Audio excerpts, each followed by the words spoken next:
Hey and welcome back to Fanfic Reading. Today we are reading The Warmth That Changed It All by Raalm and ToxicExotic.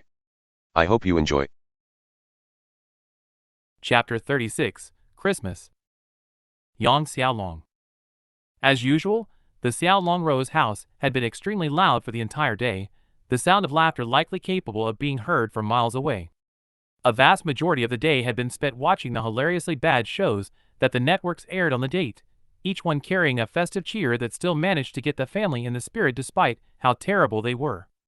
The rest was spent unwrapping presents, each one spread out so that Ruby's excitement could grow little by little. However, all of them were finally unwrapped, leaving both Ruby and Yang with a sizable pile of gifts, and Tai with a somewhat smaller pile that he seemed satisfied with regardless. Fortunately, there was still one more thing to look forward to, something that was progressively filling the house more and more with a mouth-watering smell for a couple of hours. Yang had woken up at 6 in the morning to get dinner started, her father helping once he finally got out of bed, but as was the custom, he had taken over since he knew she would be busy for at least the next hour and a half. So, the man yawned and stretched his back as she leaned back in his recliner. "You guys heading up now?" Continuing to place her present into the large, thick bag at her feet, Yang gave the comfortable man a short nod of confirmation. "Yeah, not sure how long we'll be, so don't burn anything. Are you forgetting who taught you to cook?" He chuckled while taking a sip of orange juice that she knew he would prefer to be eggnog. "Nope," Yang replied as she carefully put Weißgift on top of the rest. "I'm also not forgetting the time you fell asleep and messed up the potatoes.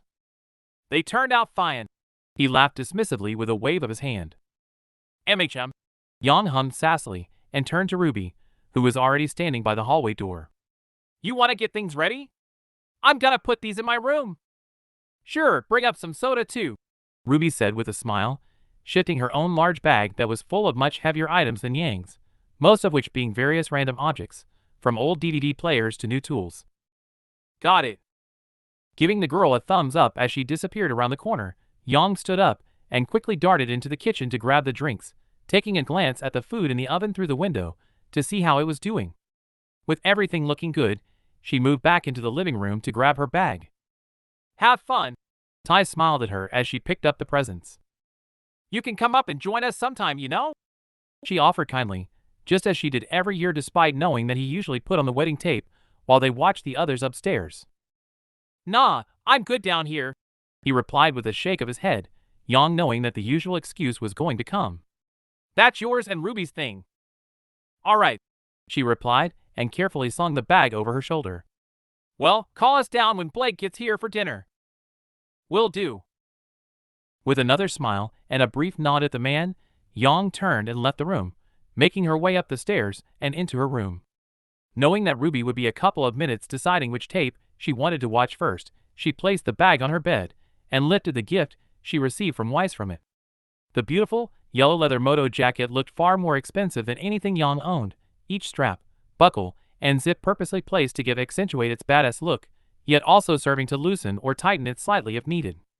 Along the forearms and upper arms were toughened ridges, and a zipper to fasten, it was placed to the side to allow the wide collar to pop out wonderfully. Running her hand over the cool leather, Yang felt a smile pull at her lips from just how well Weiss knew her style, and while she would have loved to try it on, she was determined to save it for the first ride on her bike. "Ready!" "All right." Yang called back to Ruby and gently placed the jacket on a coat hanger to put it inside her wardrobe. "Coming!" Exiting her room and walking into Ruby's, she gently shut the door but left it unlocked, just in case their dad decided to join them. Turning around, she saw that her sister was fiddling with something in a drawer to pull out a controller, and turned it around in her hands before throwing it back in and pulling another out. After the third remote, she clearly found one that she needed and jumped back onto the bed. Chuckling at the childish behavior of the younger girl, Yang tapped her on the shoulder with a can of soda and slipped in behind her as she accepted it. "Which one do you pick?" she asked, genuinely curious as Ruby often never picked the same ones twice in a row. "The last summer one." She hummed in reply, remembering not only the tape fondly, but some of the events that lingered in her memory. "That's a fun one." The comment earned her a soft smile from the redhead in her arms, the girl quickly pressing the power button on the remote so that the small television in the corner flickered to life. Yang had always considered her sister a little weird for her choice in televisions. While their dad had offered to buy her a flat screen for her birthday or Christmas multiple times, Ruby had always favored the really old, bulky sets. When she had asked, the only thing Ruby told her was that she hated how the bigger screens made the tape quality horrible. Sigh! Yang called as Ruby sorted out the video, watching the little corgi's head poke tiredly out from his cave. Come on, boy! Very slowly, the dog stumbled over to the bed and, after 2 attempts, managed to gather enough power in his short legs to jump up. Almost immediately, the gray beast clambered onto Ruby's lap and quickly fell back to sleep. Ah! The girl cooed and ran her hand along his back as the television finally turned away from static and brought up video Ruby had put in, the image of their old backyard on patch bringing a sense of nostalgia to Yang. Who's the best doggy ever? Keep letting him eat half his Christmas treats in one sitting, and he'll be the world's best piggy before long. And he'll still be cuter than all of them. Ruby chuckled as she scratched behind the dog's ear. You ready? Whenever you are, sis. Leaning back against the post of Ruby's bed, she tightened her arms and watched the video begin to move, showing a camera bobbing up and down as the holder walked across the lawn. After a couple of seconds, the view moved down to show a small version of herself kicking a ball against the shed that rested behind the house. Yang remembered the day well, or at least the tapes had helped, despite only being 6 at the time. Hey, firecracker, said her dad's voice in a whisper, the angle shifting as he knelt down to her height. Wanna help me cool your mom off a little? A wide, mischievous grin spread across the face of the younger girl, and a happy one across the face of the older Yang as a large super soaker came into view. The smaller version of herself giving him a fervent nod in response as she reached out to take the weapon that was slightly too big for her. The little blonde gave it a few pumps and held up as if ready for action. Leaving the ball forgotten, the two quickly made their way to the wall of the house, Ty standing behind his daughter, who was looking over the edge. We good? He asked, receiving a thumbs up from the small blonde. All right, get ready to attack. As the man held up his hand that was holding his own water gun and began to count down with his fingers, Yang feeling hers act on their own, the same finger her father put down tapping against her sister's shoulder. Once the countdown had finished, the smaller version of Yang and her father charged around the wall with a loud war cry. As water streamed from their weapon, a loud scream issued from a woman that was hanging up clothes to dry in the hot Sunday. Once she realized what was happening, however, the woman with red-tipped hair burst out into laughter and turned around to block as much of the water as she could. T-tie! The woman laughed madly, her previously light pink dress now so much darker from the water. St, stop! Ha ha! A 4-year-old Ruby sat in a nearby lounge chair laughed almost as hysterically as her mother. Mommy's wet! Ah! Yang cooed to the older version of the girl that was in her arms. You were so cute. What happened? Shut up! Ruby giggled, just like her younger self, who was squirted with a fresh stream of water. I'm way cuter than you. Maybe in your dreams. Chuckling at the small flick she felt on her arm, Yang tightened her hug and rested her chin on the girl's shoulder to continue watching.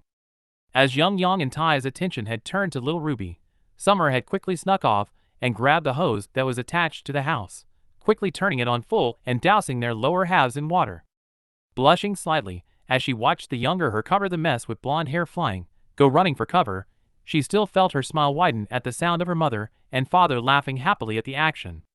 While the sound of it from watching the tapes always made her, she knew the sound was altered somewhat by the recording, that the actual sound had been so warm and full of life that to hear it meant your entire day would be better. I miss that sound, she admitted to her sister, her voice quiet so as to not disturb her too much. The tapes don't do justice to how amazing it was. I know, Ruby said with a small nod as the younger Ruby accepted the much too large water gun from her father and began to fire on the younger Yang, who had taken to hiding behind a garbage can. I still hear it sometimes. It will just come to me. Me too. So, Mrs. Rose, Yang heard her father say teasing, pointing the camera directly at a smiling woman whose silver eyes, gentle face, and short, red-tipped hair could easily have her be mistaken for the girl in Yang's arms. How was your visit to the Raalm cooling station? Worthy of a 4-star review, I think. Summer replied effortlessly as she pushed the camera up, only for Ty to return it back to her beaming face. If only for the dashing gentleman and adorable girl who gave me my service. Tai hummed, the camera finally leaving and pointing to the floor, though slow enough that an arm could be seen wrapping around Summer's waist and pulling her closer as she laughed. Such a glowing review! And would this dashing gentleman happen to have? What her father had said to her mother, Yang would never know, as the recording ended with a sentence left unfinished, instead switching to another recording of them in the kitchen. The scene was actually one she remembered very well, as she was the one recording it while hidden behind the door, having snuck into their parents' room to take the camera. On the screen, her father was stood over the oven preparing a meal, while Summer was sneaking pieces of cheese occasionally, Tai giving her hand a tap whenever she did. You'll ruin your appetite, he chuckled as she tried again, giving her hand another tap.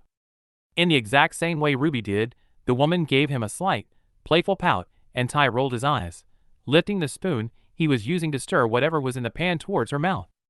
Here, try this instead. Do you remember what he was cooking yet?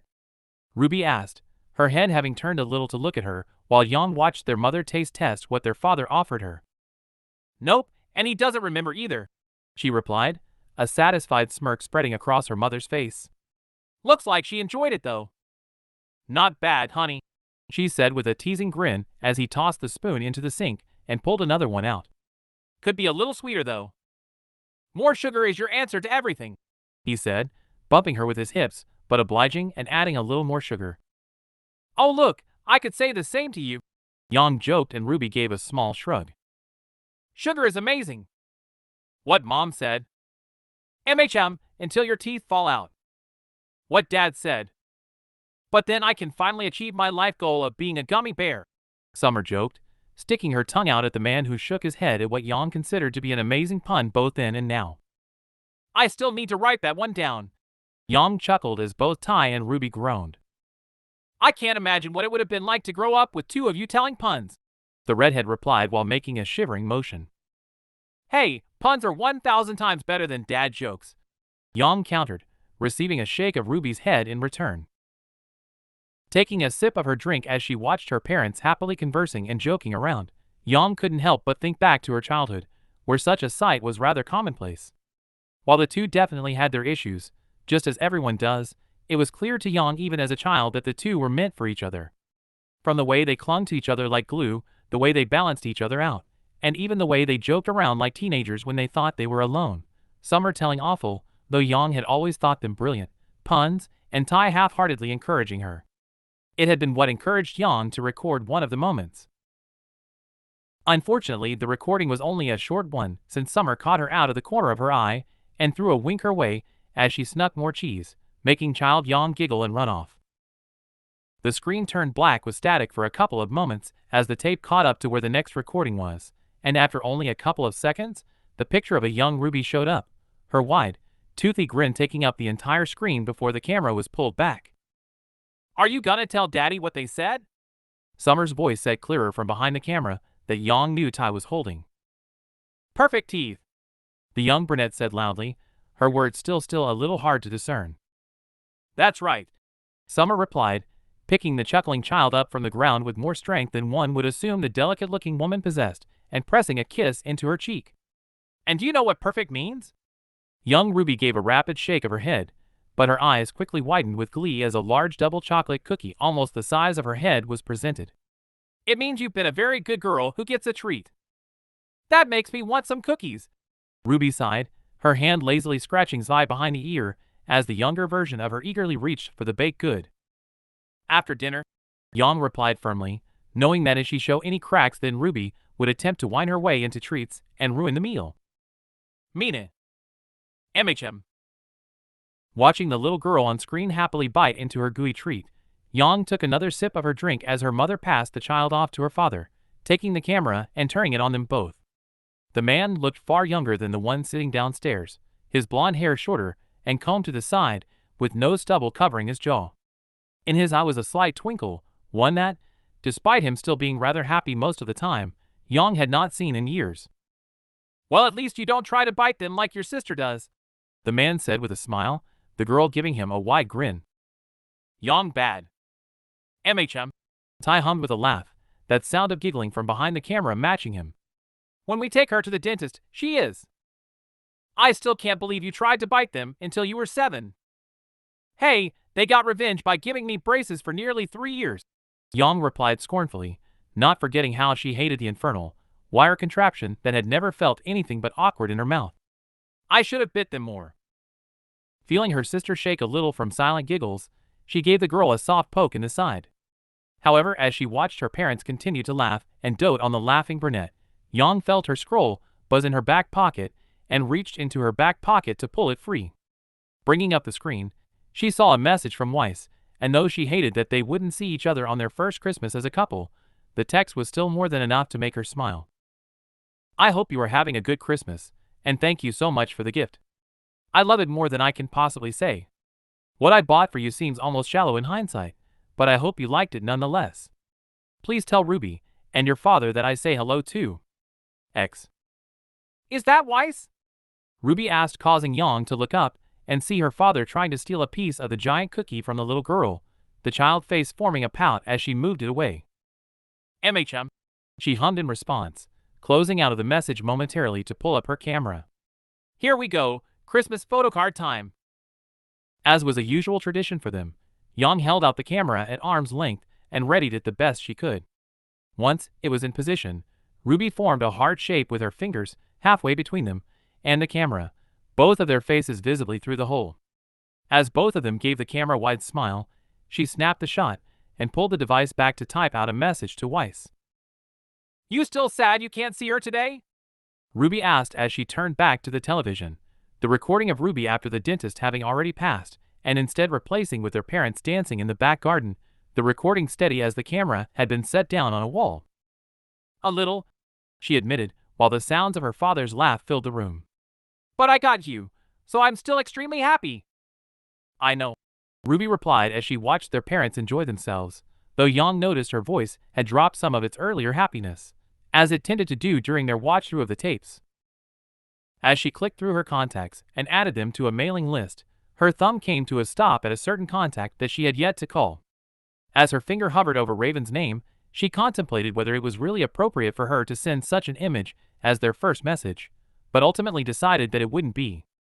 Opening their whatever relationship they might have in the future with a picture of her happy with a child of her ex's relationship was probably not the best thing for a healthy start. Have you called her yet? Ruby's question was soft as the girl clearly understood that Yang was deep in thought. Giving her a slight shake of her head, Yang hit the button to send the picture to every contact but Raven and slipped the device back into her pocket. Why? I don't know, Yang admitted, the true reason unknown even to her, though she guessed it had something to do with the fear of reaching out to someone who had already left her once. Just haven't found the right time, I guess. What about today? What? I mean, Ruby said hesitantly, twiddling her thumbs as she continued to watch the television. You said she recently moved here, so I doubt she knows many people. She might be alone this Christmas. Thinking it over for a second, Yang knew it would definitely be a good time to reach out. However, she was still unsure. She knew she wanted to meet Raven, and that to meet her, she would eventually have to call. But that didn't stop the nerves from stopping her every time she had attempted in the past. I dunno, Rubes, Yang sighed, wrapping her arms back around the younger girl. Maybe, but not right now. Right now, I just want to watch this with you like always, okay? Receiving a nod from Ruby, Yang turned her attention back to the television, where her father was still gracefully moving their mother around the garden, though the thought of calling Raven remained in the back of her mind. You only need to go pick up the kids from Crow's. Summer laughed over the soft music that was issuing from a boombox that lay on the ground, but made no attempt to create any distance. They're fine. Ty laughed in return, giving his wife a small spin and catching her back in his arms. They love Crow. Besides, how often do we get a moment like this? At the man's words, Summer gave a small shake of her head and rested her head on his shoulder, the two of them gently swaying with each other despite the music being rather upbeat. However, as Yang watched the happy couple enjoy a private moment, she felt her sister slump a little in her arms and looked down to see her sister watching them with unclear eyes. At first, she thought it was the usual melancholy that would always overtake the girl while watching her mother, but was caught off guard by the soft voice that she suddenly spoke in. Yang? Yeah, she asked, keeping her voice just as soft as the one that the girl had spoken in. RWBY took a moment to reply, instead simply watching her parents sway like the wind, but after a couple more seconds, Yang felt her sister deflate a little more. How do you know when you're in love? Or that you like someone? Completely shocked by the question, Yang took a sideways glance at her sister to see the silver orbs fixed inquisitively on the dancing couple. Feeling slightly happy that her sister was finally trying to talk to her about romance, something that had never happened before, she felt a small smile pulling at her lips. Ah, she breathed to her sister, squeezing her a little tighter. Has someone captured my little sister's heart? And no, RWBY answered quietly, continuing to watch the couple and not meeting Yang's eye. No one has. RWBY paused, briefly glancing down at her lap for a split second before returning her gaze to the television.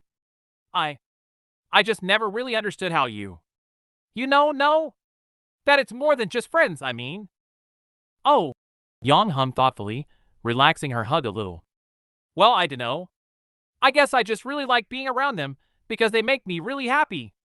If I find myself unable to stop smiling because of them, and I want to be around them as much as I can. And you? You feel like that with Weiss? Every day, Yang replied without hesitation. What about Blake? And Arslan? There was definitely a lot of that with Blake. Yang chuckled, looking back up to the television for a moment to see her mother fiddling with the boombox. And a lot with Arslan too, I guess. Looking back at her RWBY to see thoughts rushing past her eyes, she couldn't help but feel something was off and gave the girl a slight jostle. Hey, is everything okay?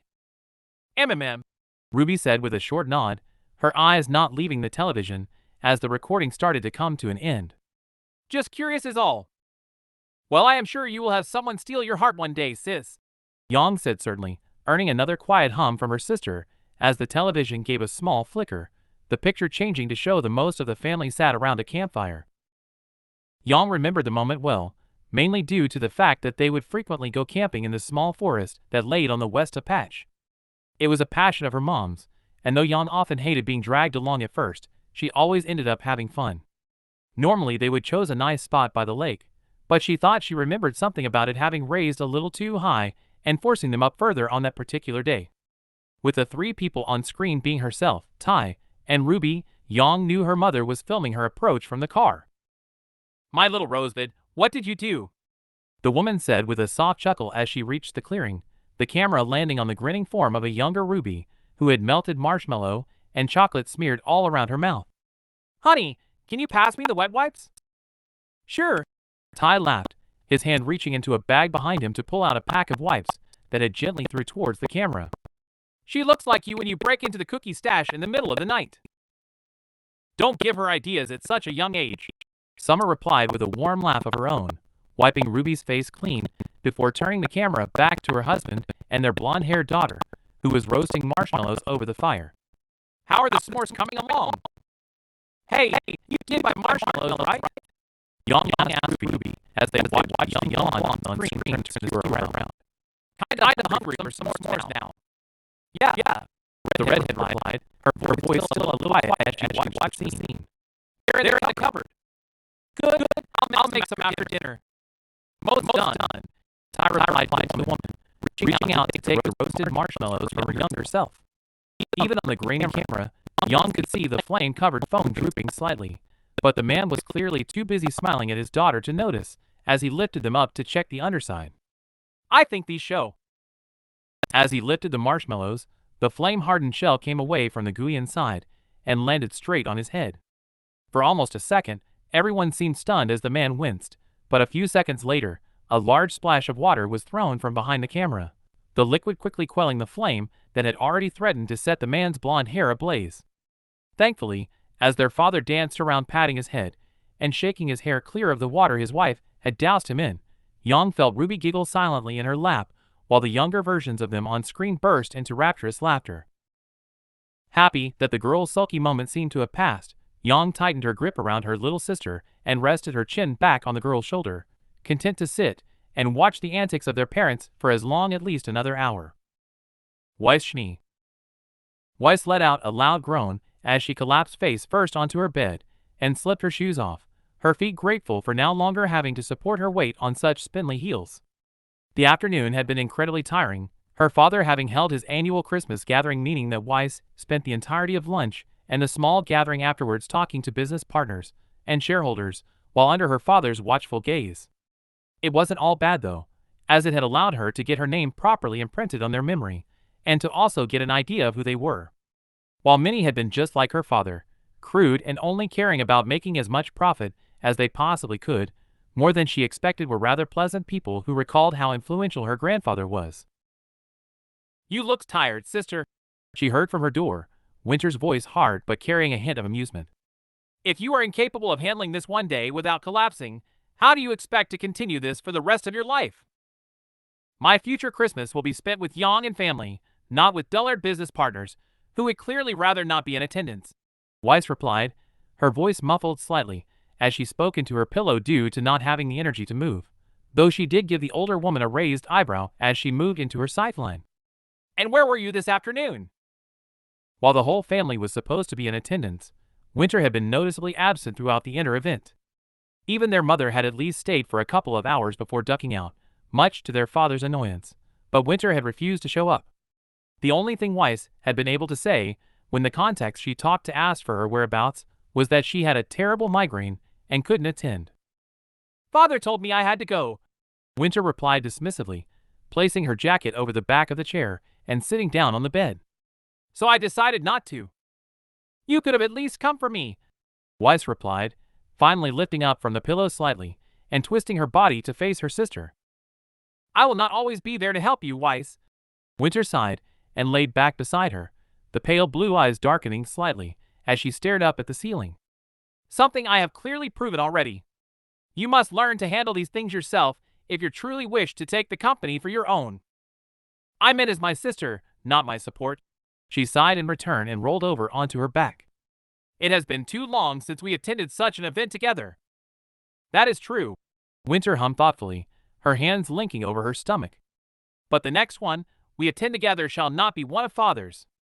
They carry too many expectations, and I have had enough of those for this lifetime." A few moments of silence passed from the older woman before she voiced a question that had seemed to occur to her. "Maybe you can attend an Atlas military gathering one day? I am sure General Ironwood would be excited to meet you."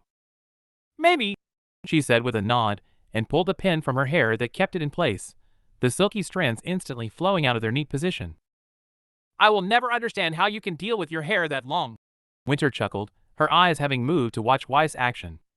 "Have you secretly spent so much of your inheritance that you cannot afford a haircut?" Rolling her eyes at her sister's playful assumption, Weiss sat up momentarily and shifted the trapped hair from beneath herself. Once it was all resting beside her, she turned onto her side to smile at her sister. "Not everyone likes to cut it short and wrap it into a bun." "Then that is clearly something else you and Yang have in common," Winter teased further, sitting up to take off her own boots and resting them neatly at the foot of Weiss' bed before laying back down. "Has she never heard of a hairbrush?" "I like it." Weiss smiled instinctually as she remembered how it felt to run her hand through the golden locks. "It is pretty much her personality given form. Bright, happy, but a little wild." The older woman hummed playfully and brought her legs up onto the bed. "She didn't seem very wild when I met her, more timid, like a little golden retriever." Giving her sister's arm a slight tap, the woman letting out a genuine laugh. It was something that Weiss rarely heard and often forgot how wonderful a sound it was. "Well, you did wear your military jacket despite knowing she was nervous about meeting you. And it was very effective at letting her know I was serious." Winter smirked while pulling her scroll and some keys from her pocket and placing them on the bedside table. Rolling her eyes at the woman while giving a short tut, Weiss returned to her back and gazed at the ceiling, her eyes tracing the intricate swirling wind pattern that had been expertly painted across the whole of the room's ceiling. As they both laid there in silence, Weiss let out a small sigh of comfort. Christmas was never been a big thing in the Schnee house, at least not since her grandfather passed, so Weiss had never really done much for the holiday. Every year she woke up and dressed herself to attend the dinner her father put on for his guests. Every year she exchanged pleasantries before retiring to her room after everyone left. There was never any change, never anything to look forward to, but this year had been different. She had Yang, who she wished she had spent the day with, she had Winter, and she even had Whitley to an extent, who while still being his usual standoffish self, was being a little less antagonistic since their last conversation. So as she sat there in silence, simply enjoying the fact that she could spend some time with her sister again, Weiss was surprised by a knock on the door. Sitting up in case it was her father, though he rarely knocked, she called for the person to enter. Watching the door open and a small portly man appear in the entryway, she let out a small relieved sigh and leaned back onto her bed. "Good afternoon, Klein," she said as he approached, his hands clasped behind his back. "How are you today?" "Very well, thank you, mein Schneeflock," he replied jovially with a small bow and turned to Winter. "Mein Schneengel." "Hello, Klein." Winter smiled kindly to the man. "What can we do for you?" "I am here to deliver a package," he said with a twinkle of happiness in his eyes. "A rather beautiful, blonde woman called me just over a week ago and asked me if I could pick up this parcel to deliver it today." "Oh, really?" Winter said humorously with a raised eyebrow as the man pulled a package from behind his back and handed it to Weiss, the bright yellow wrapping paper standing out against the room's white and blue color scheme. Reaching out for the parcel that was only just larger than a book but slightly thinner, Weiss turned it over in her hand in an attempt to guess what it was. Unsuccessful in her attempt, she gave the parcel a small shake, the only sound a small tapping that could have been anything. "Well, I shall leave you be." The man smiled and turned on his heel to leave the room, stopping at the door for a split second to wish them a happy Christmas before leaving the room and shutting it behind him. Turning the parcel over in her hand again, she pressed it lightly and felt it give slightly. Yang had told her that she would receive a present on Christmas Day, but the idea that Yang had gone out of her way to prepare it so much caused a smile to pull gently at her lips. "You know you are allowed to open it, right?" "Shut up," Weiss replied while sitting up, her smile growing a little as Winter gave her a small nudge. Knowing her sister was right, and that she was hesitating for a reason, Weiss turned the present over and gently began to pull at the folds. It only took her a couple of seconds, but the anticipation and excitement she felt was enough to make her breathing slow a little as she pulled away the final piece of tape that held it in place and carefully unwrapped it, not wanting to rip the paper. Once the packaging fell away, Weiss was left looking at the back on a piece of canvas that was stretched tightly over a piece of wood and stapled down. Before she even turned it over, she knew what it was, and her heart gave a small stutter that Yang had remembered something from so long ago. It had been one of the first things she had seen when entering the store, her favorite piece of art in the entire place, and now it was in her hands in her room. But it shouldn't be. She knew that Yang had been trying to get Blake to take it down for years, and Yang had said someone had recently ripped it after tripping. So was it a new one? Slowly turning it over, she was greeted by exactly what she expected. The beautifully drawn copse of Atlas pines, the shading of each branch, and the gentle stroke used for each needle giving the look of the trees being blown gently by the wind. But was it the same one? Glancing over it, she saw the familiar coffee stain in the bottom right corner that indicated that it was indeed the same one. "Is that her art?" Winter asked next to her, Weiss barely aware of the woman having sat up and reaching towards the discarded packaging. Giving a nod, she carefully reached out and caressed the edges of the canvas. "She's quite talented." "She is," Weiss breathed, still not believing that she was holding it in her hands. While it was technically worthless to most, it meant more to Weiss than even her sister could know. It was proof of their relationship, not that she needed any more proof, but it showed that Yang really did care, that she paid attention to every tiny detail from the start. "She knew I loved this piece." "There's a note too," Winter hummed, pulling a slip of folded paper from the yellow wrappings. "Do you want me to read it?"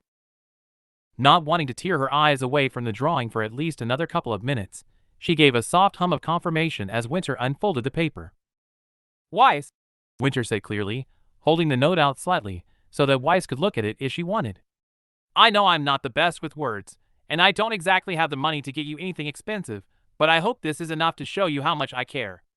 I know that when Winter leaves, you will miss her a lot, so this is my attempt at making it so her leaving will be less painful, even if only a little. It took quite a lot of begging to get Blake to let me have it, and I will spare you the nightmare I have had to suffer through his payment, but all of that is worthwhile as I know this is that only gift I can give that can possibly show how much I love you. Yours always, Yang." Swiping a tear away so that it didn't on the gift and mar the lines, Weiss felt Winter's arm wrap around her shoulder and pull her into a tight hug. Looking to the side, her sister gave her a soft smile and handed her the note, which she happily took and reread in its entirety. After a couple of times reading Yang's words, which she noted were spelled correctly for once, she finally set both of the things down. "Do you believe she isn't a white fan plant now?" Weiss asked the older woman beside her in hopes that Winter was seeing that Yang could be trusted. "She seems to really care." Winter sighed after a minute, her arm pulling back and reaching out to take up the gift. "But I am just being cautious, sister." "I know. But what it is worth, though," Winter continued as she traced the trees with her finger, while a nostalgic fondness glittered behind her eyes. "Should my concerns be misguided, which you are clearly certain they are, then she already has my approval. You know that your approval is worth a lot to me," Weiss replied with a sideways smile at her sister, as she reached for her scroll to send a thank you message to Yang. "So what of you? Is there no one you would rather be spending Christmas with? Maybe some guy back in Atlas?" "The military hardly allows much time for dating, sister," Winter replied humorously, and placed the drawing down to lay back down on the bed. "Besides, I have yet to meet anyone who has made me feel that way." "Except Roman?" Weiss asked, standing Yang's gift against a lamp on her bedside table and laying back next to her sister. "Yes, well," the snowy-haired woman smiled in a way that told Weiss it was not a purposeful action, but a subconscious one. "He was something else entirely. Enough charm to make a statue swoon, yet always sincere in who he was. He was rough around the edges and didn't always make the best choices, but he was also a man who you couldn't help but find yourself drawn to." "I had no idea you liked the bad boys." Weiss chuckled and received a shoulder bump from her sister. Turning over onto her side, she gave her the older woman a curious look and asked something she had been curious about since hearing the story. "It sounds like you still are drawn to him. Did you ever try to find him again?" Winter remained quiet for almost a minute, and Weiss thought she may have asked a bad question, but when the woman finally gave a slight nod, the look in her eyes had turned to one that Weiss could only describe as sadness. "Before I left for the military," she replied softly, her voice a little more breathy than it usually was, "I tried to find him, but he didn't tell me where the family friend lived. I finally tracked him down last year and found out he's living in Argus now, but I think contacting him would be a mistake." "Why?" Weiss asked curiously as she heard her scroll ping, but despite wanting to read the message, she wanted to give her sister her full attention. "You said he hoped you would meet again." "Because as much freedom as the military had given me from father, I still feel him trying to claw at me from the shadows." The woman sighed and shook her head. "I already caused enough problems for him all those years ago. Attempting to find him, and possibly subjecting him to father's wrath again when he has likely already moved on would be unfair to him." "Maybe," Weiss hummed thoughtfully, knowing that Roman having moved on in the last 6 years was more than likely true. "But I think if he told you that he hopes you find him again, then he likely isn't scared of our father." "Perhaps," her sister responded, though her resilient tone had not faded. "But I still don't think it wise." Hearing the finality in the woman's voice, Weiss gave an understanding nod and returned to her back, bringing open her scroll to check her message. What greeted her had to be the cheesiest picture she had ever seen of Ruby and Yang both smiling at the camera, as the younger girl held up her fingers in a heart shape to the camera. Below it was a short message that she read with just as much intrigue as the note that had come with her gift. "My Christmas has been rather good so far, currently just chilling with Ruby. I'd ask how YRS was, but since you were likely stuck talking to people all day, I can probably guess the answer. XD, I'm glad you liked the gift, and yours was far from shallow. I can't wait to wear it when I take Bumblebee for her first ride. Love you and can't wait to see you again," tongue sticking out. "I didn't know you two had your own secret code." Winter smirked at her side, the woman's eyes skimming over the message. "At least no one else will know what she says." "It is rather bad." Weiss chuckled at the joke, putting the scroll aside as she knew what Yang was doing with her sister and didn't want to disturb them. "But you get used to it. I will take your word on that one." Smiling at Winter, Weiss shifted her hair again and thoughts over her day. While the beginning had been rather dry, her afternoon was probably the best Christmas she'd had in years. With the gift from Yang and her sister beside her, she couldn't help but smile while relaxing into her pillow, determined to enjoy the moment for as long as she could. Yang Xiaolong. "Yang!" Their father's loud shouting cut through the comfortable silence and made them both jump slightly, the television remote dropping out of Ruby's hand and onto the floor. "Blake is here." "Okay," Yang replied, barely raising her voice, as she knew either Callie or Blake would relay it to him. "Be down in a minute."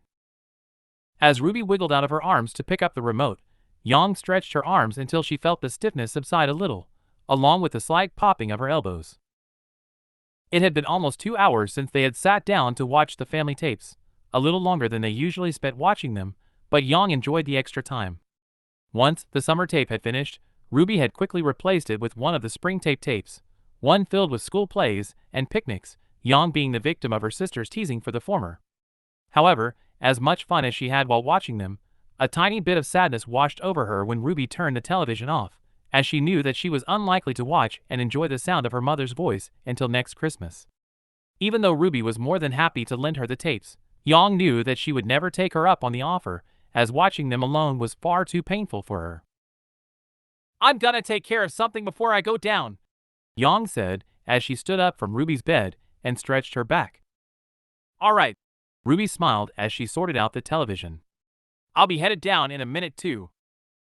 Giving her sister a small nod, she turned and pulled open the door to be met with the strong smell of turkey that she knew would almost be done. Pulling her scroll from her pocket as she made her way towards the room, she slowly brought up her contact list and found the name she wanted. Through the entire time she had been watching the tapes with Ruby, the girl's words had lingered in the back of her mind. With everything her father said, Yang knew it was true Raven was likely spending Christmas alone whether she wanted to or not, so surely calling her before the day was out would be a good idea. Right? A small sigh escaped her as she sat on the edge of her bed, her thumb hovering over the call button but refusing to press it. She hated it. The feeling of anxiety that pulsed through her at such a simple action as lowering her thumb. She was Yang Xiaolong, a trained fighter who could step into a boxing ring without a shred of fear, an excellent cook who could move knives and hot pans around without hesitation, an artist whose hands moved to her every whim. So why was this so terrifying to her? Was it the fear of Raven not caring anymore? Was it the fear that even getting to know Raven wouldn't give her the resolution she wanted? But wasn't resolution the point of it all anyway? Knowing why she left? And how else was she going to do that without calling the woman? Letting out another shuddering sigh, she ran a hand through her hair and took a deep breath. She knew she was being stupid, and while that was what she was very good at, she knew she couldn't let it continue. So holding her breath and steeling herself for what may come, she jutted her thumb forward into the call button. While normally there would be a brief moment where you could cancel the call and not have the other person know you had called at all, the force of her thumb hitting the screen caused her already shaky hand to lose its grip for a second. But that second was more than enough for her to hear the ringing to the fact that there was no turning back, as Raven could potentially recognize her number the next time she tried to call. Yang raised the device to her ear and nervously waited for Raven to answer. Unfortunately, she didn't have much time to prepare, as it only took a couple of rings for the call to be picked up and a woman's voice to sound from the other end. "Hello?" The answer was simple, if not a little short, but Yang still found herself unable to respond. The sensation of her tongue being too big for her mouth, like she had taken a bad punch without a mouthguard, filled her, and despite opening her lips, not a single word left them. "Hello?" the voice said again, this time a little more annoyance seeping into the woman's tone, but still Yang couldn't reply as her body began to shake and radiate heat. "Stupid kids, do you have nothing better to do on Christmas than to prank call someone with a new phone your parents got you? Grow. Our Raven?" The dismissive tone of the woman's voice that made it clear she was about to hang up was what finally broke through Yang's nerves and made her speak, because she knew that if the call ended before her words were said, it would take weeks to work up the courage to call again. At her interruption, the woman's voice stopped and silence filled the line for a moment. "Yang?" "Hi." Yang answered timidly, already worried about sounding stupid. "Sorry if I'm disturbing you." "You're not," Raven replied quickly, her voice hard but clearly uncertain of how to continue the conversation. "Good," she hummed while tapping her free hand against her knee, also unclear of how to continue. "Sorry, it's taken me so long to call." "I honestly didn't think you would at all," Raven said with a hint of honesty in her voice. "But that would be my own fault, I guess." Not knowing what she could possibly say to that without confirming it, Yang remained silent. "So what finally made you call?" Not replying straight away, Yang sat back on her bed and pulled her knees up to her chest. However, after a couple of seconds, she knew the silence had gone on too long. It's Christmas. I guess it just felt like a better time than any. It's certainly a decent place to start, the woman replied, and Yang heard her take a small sip of a drink, the telltale sound of ice clinking against glass. So how's your Christmas been? Good, she said again, unable to find better words as she picked at a small hole in her jeans. We're about to have dinner, so I can't talk for long. But I would like to make some time to talk more.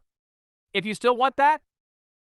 Yang was more nervous than she had ever been as she asked her question, and in the seconds it took Raven to answer, almost every single bad one she could give rushed through her head.